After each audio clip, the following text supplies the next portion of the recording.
All right, this is what it'll look like for students when they log in to the Questar app. When the students first turn on their Chromebooks, they may see their account already sitting there. And in the lower left-hand corner, they'll see apps. One of the other scenarios, it'll look like this if nobody has logged in. The only difference is they'll have the white sign into your Chromebook, but the apps will still be down in the bottom. All they'll need to do is click on apps, click on Questar, and then they would log in with their nicest ID and password that they will have sitting on their card. Some of the troubleshooting things that you might notice is if the apps icon at this screen is not there when they first turn on the Chromebook, it could be one of two things.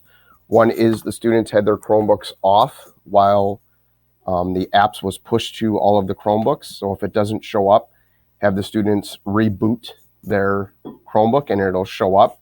Another instance that it might happen is if the student was signed in, you won't see that, and that's going to look like this. What you'll notice in this scenario is you'll see the clock in the lower right-hand corner, and you'll notice you'll have the apps launcher sitting in the bottom left-hand corner.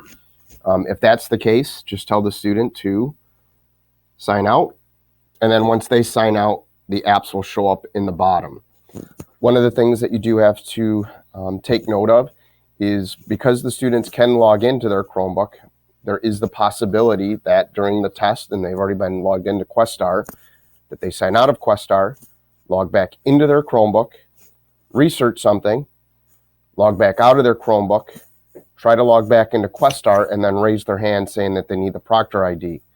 If something like this happens and you notice, okay, the student didn't go to the laboratory or there wasn't any other circumstance as to why, then that should raise some question as to what's going on.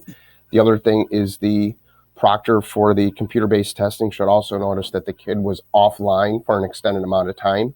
So these are all things that you should think to yourself before entering in the Proctor ID. If you have any questions, please ask Jerry LaMonica, or also you could talk to your tech person that's there for the day of the testing. Thank you.